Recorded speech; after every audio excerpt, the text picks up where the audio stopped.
Hampir semua pemasaran di desa wisata pun hari ini sudah dilakukan dengan digital. Yes. Mereka bisa menjual produknya. Pariwisata tanpa ekrab, kita hanya bergerak di angka-angka. Bagaimana selama ini kerjasama yang sudah dilaksanakan bersama dengan PLN Icon Plus? Belum semua desa wisata kan seluler bagus. Iya. Nah, jadi jaringan dan segala macam ya Pak. Perlu dukungan wifi di tempat-tempat tertentu. PLN Icon Plus ini unggul menurut saya untuk daerah-daerah yang ekstrim. Ternyata dulu kan kita berpikir PLN ini urusan mati lampu. Kelistrikan aja. Kalau gelap kita tanya PLN. Kalau siang kita lupa sama PLN. Ternyata PLN sekarang juga menyediakan layanan digital. Ya, Icon Plus. Icon Plus. Internet ya. Nah, Icon Plus 2 tahun terakhir ini dengan Badan Otorita Borobudur sudah mencoba mengawal di beberapa desa wisata untuk jaringan selulernya. Nah, ini kita lihat, kita evaluasi terus perkembangan sejauh mana mereka memanfaatkan ini untuk meningkatkan daya saingnya dengan menjual produk-produk ekrabnya.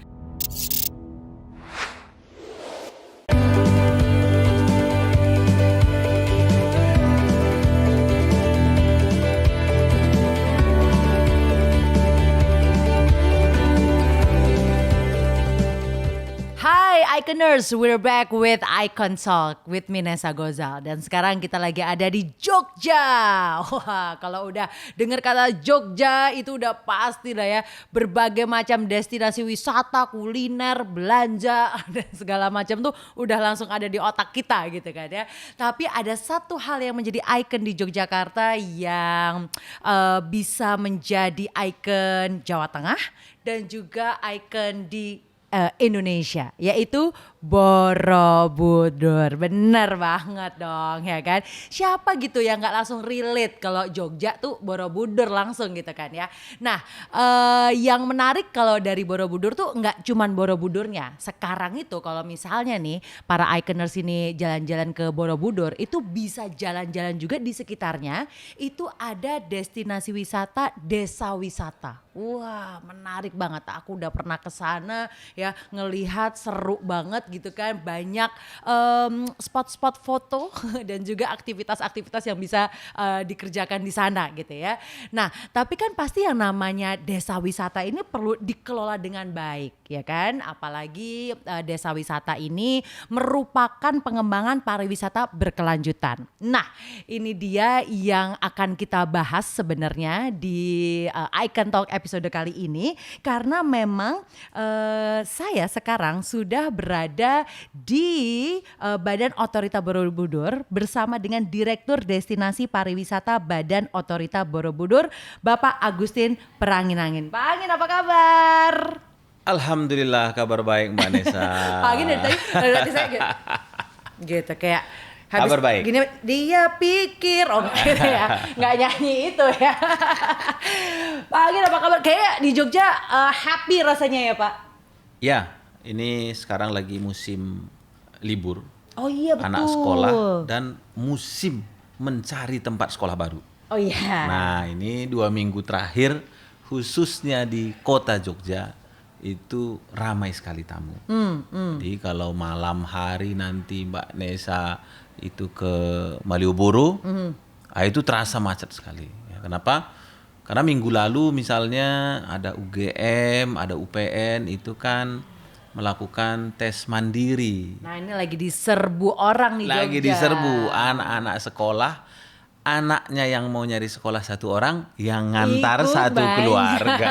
Sekalian wisata. Ini kan menjadi tamu-tamu yang meledakkan kota Jogja. Sampai hari ini masih banyak yang datang berkeliling di Jogja. Dan itu pasti termasuk kalau misalkan apalagi yang datang jauh-jauh pasti tidak akan melewatkan jalan-jalan ke Borobudur kan ya Pak? Oh iya, selalu. Kemarin itu teman saya yang juga dengan 1 keluarga ya ke Borobudur 2 hari yang lalu. Kemudian kemarin keliling di Jogja. Di 1 hari mereka di Jawa Tengah, 1 hari di Jogja. Hari ini rencananya ke arah timur ya, ke Solo, lanjut ke Batu, Malang. Jadi sekalian aja jalan gitu. darat. Nah ini tol Trans Jawa itu sudah Sangat membantu ya Pak? sangat-sangat Sangat membantu. membantu. Ya. Sangat membantu. Ya, ya. Nah, makanya kalau orang ke Jogja, apalagi udah jauh-jauh, udah apa namanya nyempetin waktu, itu pasti jalan-jalannya ke Borobudur. Makanya tadi saya bilang kalau jalan-jalan ke Borobudur jangan ke Borobudur aja. Jangan, karena Borobudur itu kita konservasi, Ya, kita jaga, kita lindungi. Boleh ke Borobudur, ke tamannya, tapi explore lah Borobudur di desa-desa sekitarnya. desa wisata ya Pak? Desa wisata. Di Borobudur saja ada 20 desa wisata. Itu yang radiusnya kira-kira ya 5-7 kilometer di Borobudur. Belum lagi kita geser keluar. Di Jawa Tengah itu 300-an desa wisata. Ya, kalau di desa Jogja juga 100-an desa wisata. Luar Pak, kalau biasa. bicara yang tentang terkait di sekitar Borobudur deh gitu ya. Itu kan menarik ya Pak. Saya soalnya pernah jalan-jalan mungkin ke beberapa desa wisata yang ada di situ. Itu menarik banget sih Pak. Iya. Kalau tidak salah yang diinisiasi oleh Badan Otorita Borobudur itu ada beberapa ya Pak ya memang. Kalau sekarang. gini, desa wisata itu inisiatornya masyarakat. Oke. Masyarakat, jadi memang desa wisata itu inisiatornya dari bawah. Kemudian untuk desa-desa yang di sekitar candi itu ada program Kementerian BUMN sejak 2016-17 itu melalui CSR. Salah satunya PLN itu membantu desa Ngadiharjo kalau nggak salah itu desa binaan PLN. Nah, sekarang desa-desa di sekitar candi ya di Kecamatan Borobudur itu semua binaan BUMN. Oke. Ada binaan BUMN A, BUMN B, Ya. BUMN C, BUMN D. Nah, kami masuk di sisi SDM-nya. Oke. Nah, BOB yang lebih intens ke desa wisata yang agak di luar dari Borobudurnya. Oke, karena semua yang di sekitar Borobudur sudah Sudah ada. di-handle. Sudah Oke, di-handle. jadi biar merata ya Biar Pak ya merata. untuk perkembangannya. Pak, tapi kan memang sekarang itu tidak bisa lepas dari transformasi digital dong. Yes. Ya kan. Nah, ini kita bicara general dulu ya Pak. Kita bicara general. Bagaimana menurut Bapak transformasi digital di pariwisata di Indonesia atau Jawa Tengah lah khususnya? Cukup maju ya. Dalam arti kata hampir semua pemasaran di desa wisata pun hari ini sudah dilakukan dengan digital. Yes. Bisa membayar. Kemudian transaksi-transaksi di desa pun sudah bisa dengan digital. Teman-teman BI kan menerbitkan QRIS ya. Nah, Mbak Desa itu ke desa sekarang sinyal ada, Ya. siapkan uang di handphonenya. Jadi nggak usah bawa Nggak cash usah. lagi. Oke. Nanti kan main air takut basah uangnya. Kan di desa kita ada aja kegiatan-kegiatannya kan. Ada Iya, yang main iya. air, ada yang Di sawah. ke sawah. Ya, waktu itu Lah, saya ke masa sawah, bawa Pak. uang. Gitu. Jadi kalau ditinggali takut tercecer, sekarang semua bisa Oke. digital. Nah, tentu belum 100%. Nah, ada kita juga melakukan usaha-usaha ke arah sana. Kemarin hari Selasa kemarin BOB baru koordinasi juga dengan teman-teman di Magelang. Nanti rencananya ada 3 desa pilot project untuk digitalisasi. Oke. Nanti ada yang ikut platform yang penjualan untuk akomodasi-akomodasi. Jadi nanti harapan kita di tahap awal ini di seluruh homestay yang ada di Borobudur itu sudah bisa pemesanan dengan online, Aplikasi lah ya Pak. aplikasi Yes. yang sudah terkenal. Jadi sebenarnya BOB sendiri juga sangat mensupport transformasi digital di desa wisata ya Pak. Iya, karena itu tugas kita dari pimpinan. Iya, oke. Salah satu tugas dari pimpinan digitalisasi. Dan juga pastinya mendorong mereka juga untuk akhirnya berkembang. Pak Menteri kami juga milenial banget gitu loh. Jadi Pak Sandiaga kan selalu mendorong digitalisasi. Ya, apalagi Pak Sandiaga Uno memang concern sekali juga dengan desa wisata ya Pak. Sangat. Kata Pak Sandiaga Uno, desa wisata ini adalah demokratisasinya pariwisata. I see. Jadi kenapa?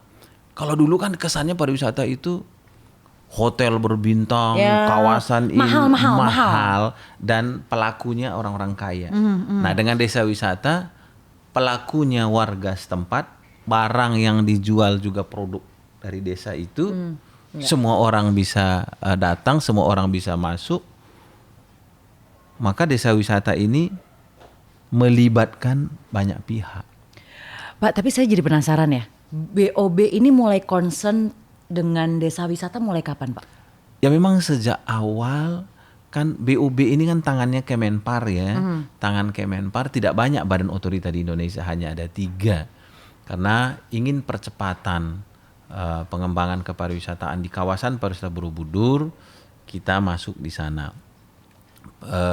Salah satu pengembangan destinasi itu kan ada atraksi, ada amenitas, ada aksesibilitas. Kalau aksesibilitas yang menangani kan teman-teman PUPR dan Perhubungan dan Kominfo untuk akses seluler. Kemudian kami bergerak di masyarakatnya, SDM kita siapkan. Nah, yang amenitas terpadu itu kan salah satunya desa wisata. Maka desa wisata ini di Kemenpar itu sudah lama sebenarnya mendorong. Dan BOB memang akan menjadi, BOB makin intensif disuruh ke sana. Pak, tapi pengembangan desa wisata itu kan pasti tidak semudah yang dilihat. Oh iya. Itu apa aja Pak kendala permasalahan? Banyak banget. Kendala pertama, karena banyak program pemerintah. Misalnya di Jawa Tengah Pak Ganjar itu loh. Pak Ganjar itu kan ngasih insentif ke desa wisata. Kalau desa wisata yang bagus, proposal bagus itu ada 1 miliar. Kemudian yang merintis itu 100 jutaan. Itu 100 desa wisata setiap tahun. Nah, akibat programnya beliau ini banyak juga yang mengajukan proposal yang pengen ngejar itu. Nah, ini tantangan. Tapi teman-teman sana kan juga saring, ini yang ngajukan ini beneran belum sungguhan ini. Ada yang hanya ngejar uangnya dan segala macam. Jadi nanti kalau uangnya dibangunkan sesuatu ternyata tidak bermanfaat, tidak siap. Jadi tantangannya adalah di SDM. Tantangan utama di SDM. SDM yang baik bisa mengelola sumber daya yang pas-pasan menjadi suatu yang bagus.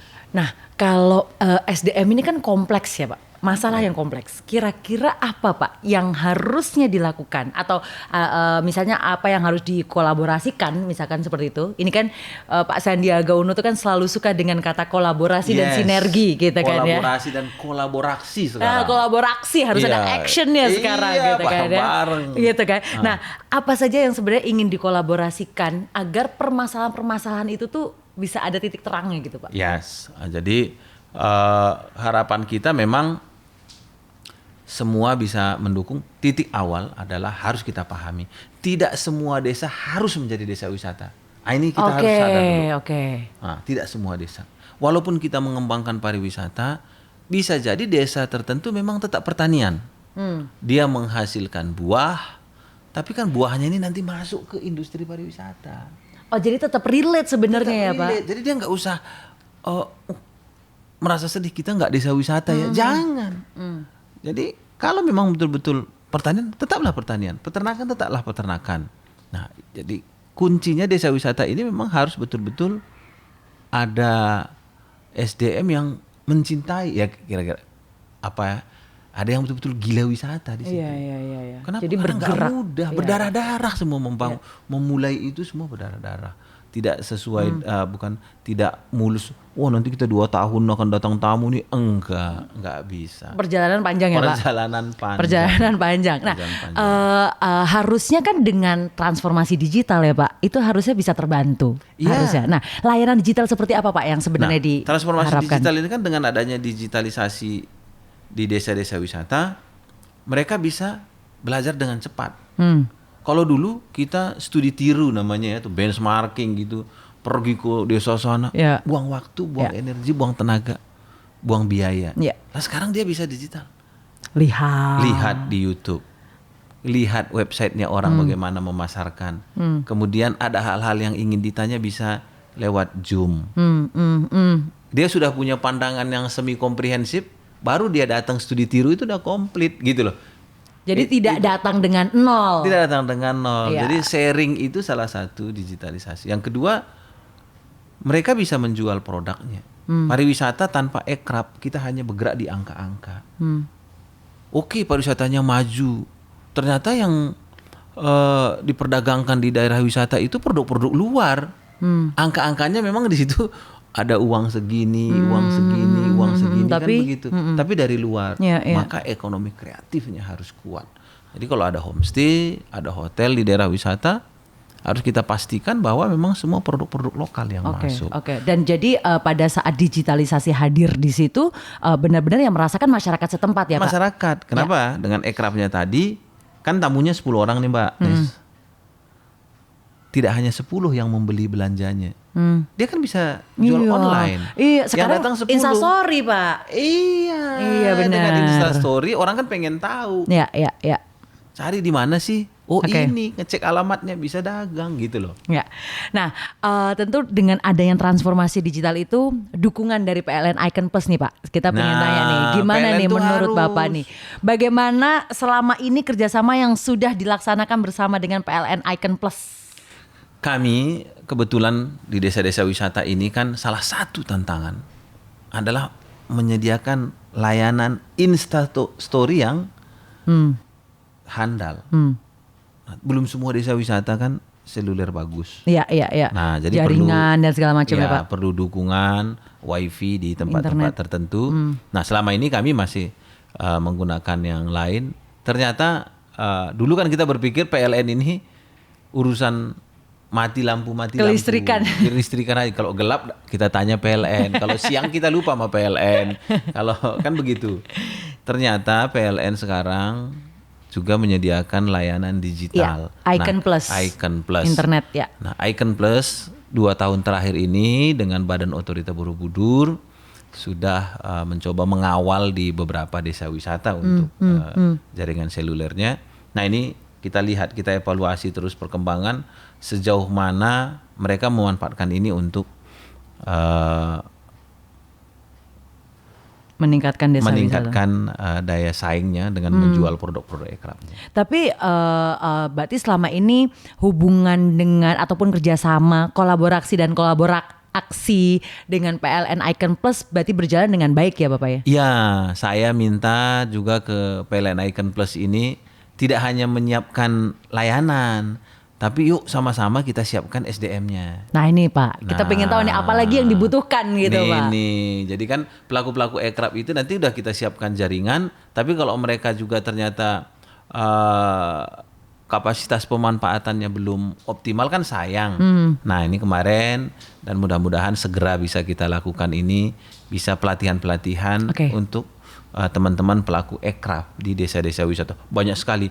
Wilayah kerja saya 35 kabupaten kota di Jawa Tengah, DIY dan Jawa Timur. Jadi ini banyak. ladang amal solehnya PLN Icon Plus besar sekali. Nah ini kita harapkan ke depan bisa tetap bergandengan tangan. Karena dengan pariwisata kami yakin ini adalah salah satu cara kita untuk menuju kesejahteraan. Dan juga percepatan pertumbuhan ekonomi ya Pak, yang benar-benar lagi digenjot banget sama pemerintah pusat. Tidak tumbuh di angka-angka tapi merata di masyarakat. Nah, karena dari desa wisata. Itu luar biasa kalimat Bapak barusan. Tidak hanya di angka-angka tapi juga merasakan masyarakat itu semua merasakan gitu ya dengan ekrafnya. Nah, ini kan sudah tengah tahun 2023 ya Pak. Yes. Cepat banget ya ternyata Icon. Nggak terasa. Nggak kerasa ya. Udah setengah lebih. Udah setengah lebih loh Pak. Ini Juli sudah tanggal 13. Nah itu dia. Jadi ini sudah sangat cepat gitu. Tentunya apakah ada Pak target-target lagi gitu untuk desa wisata? Atau memang dari Badan Otorita Borobudur nih the rest of 2023 ini akan begini nih desa wisata nih gitu? Oh sangat. Untuk target awal kami harapkan di sekitar Borobudur 2023 ini semua sudah terdigitalisasi. Tidak hanya jaringan tetapi pelaku usahanya semua sudah di marketplace. Nah tentu yang dari marketplace yang ada. Nah, keuntungan kalau homestay itu marketplace, masuk di marketplace itu kan ada 2 Mbak. Yang pertama berarti kualitasnya kan dikurasi sama si marketplace. Dia pasti memperbaiki diri dong, kan gitu. Nah, itu keuntungan seperti itu. Nah, dalam rangka dia memperbaiki diri ini, saya butuh PLN Icon Plus untuk sama-sama kita berkolaborasi mempersiapkan SDM-nya. Oke, jadi sebenarnya memang ada target untuk akhirnya desa-desa wisata ini bisa lebih mendunia gitu Iya ya Pak? dong. Tapi kalau selama ini yang menikmati desa wisata biasanya turis dari Indonesia atau udah kayak yang turis dari Ada juga dari luar. mancanegara? Ada dari luar. Misalnya Borobudur itu kan memang dia sudah punya market yang Ya, ya. jelas ya. Ada yang di beberapa dari mereka juga tinggal di desa wisata. Tapi yang memang sekarang itu banyak yang dalam negeri yang sifatnya gathering. Oh, event-event akhirnya Event. bisa dilaksanakan di sana gitu ya Iya, Pak ya. banyak. Oh, akhirnya dengan magnet yang dimiliki oleh desa wisata, tentunya digitalisasi di desa wisata menjadi sangat penting ya Pak. Sangat sangat sangat penting. Karena magnetnya udah besar banget. Iya. Lah, mereka kan ditanya sama keluarganya, udah sampai belum? Gimana Iya, di sana? iya. Gembira nggak? Kan nggak bisa dibilang gembira. Oh, mana dong fotonya? Iya, Videonya iya, mana? iya. Lah, kalau nggak bagus jaringannya gimana? Kalau zaman dulu boleh SMS, ya kami udah sampai, asik banget tempatnya. Lah sekarang nggak bisa. Foto, video. Kalau kata anak sekarang no pic hoax. Hoax. No pic hoax gitu. Oh, editan katanya harus No. video. Kan Mana gitu. nggak ada di Instastory gitu. Nggak ada di Instastory gitu. Iya ya, jadi harus memang gitu. akhirnya jaringan itu yang sangat Iya, diperlukan begitu ya Pak. Instastory kan ditanya, lokasinya dong, lokasinya dong. Iya. Kan harus dikasih tahu pengelolanya siapa lah. Kalau pengelolanya ternyata nggak melek gimana? Iya, iya. Jadi mungkin ini terakhir Pak, apa yang Pak ingin harapkan nih ke depannya dengan keberadaan pastinya PLN Icon Plus untuk bisa mendukung semua impian-impian Ya, tersebut. desa-desa wisata kita itu banyak sekali daerah-daerah ekstrim, di mana untuk jaringan seluler memang PLN Icon Plus ini unggul menurut saya untuk daerah-daerah yang ekstrim. Mengapa? Karena yang operator seluler yang ada sekarang itu tidak kompetitif kalau mereka harus membangun tower. Kadang-kadang pelayanannya hanya level 1 desa, enggak desa, hanya beberapa dusun dia naik turun. Misalnya kalau kita ke arah timur ya, Gunung Kidul, Wonogiri, Pacitan, itu bagus-bagus pantainya, tapi sinyal tidak begitu bagus, begitu. Nah ini kesempatan Icon Plus sekali lagi saya sampaikan, kesempatan PLN Icon Plus untuk beramal soleh, memberikan layanan kepada warga-warga yang ada di sana. Saya yakin dengan pariwisata ini sekali lagi ikhtiar yang bagus untuk menuju kesejahteraan bersama di setiap warga negara di pedesaan. Aduh, ini tuh soalnya dari tadi tuh saya memperhatikan Pak Engin tuh selalu melihat kesejahteraan di masyarakat di desa Karena memang wisata. itu tugas kita. Karena memang ini apa ya, maksudnya ngelihat langsung dan Iya. segala macam kebutuhan mereka keseharian gitu. Tugas pemerintah kan sebagaimana amanah Undang-Undang Dasar itu kan memajukan kesejahteraan umum. Iya. Lah kalau yang sejahtera cuman orang Jakarta atau orang-orang kota-kota besar kan nanti gimana dong? Ah itu dia. Dan yang pastinya kalau misalnya jalan-jalan ke Borobudur, jangan cuman Borobudurnya aja, desa wisatanya juga diekspor dan belanja. Ya, Pak, ya? Belanja. Sekali lagi belanja aircraft. Nah itu dia belanja. Rojali kalau kata Pak Sandiaga Apa tuh, Pak? Uno. Rombongan jadi beli. Oh rombongan jadi beli Rojali. Saya udah mau joget tadinya dengan Rojali.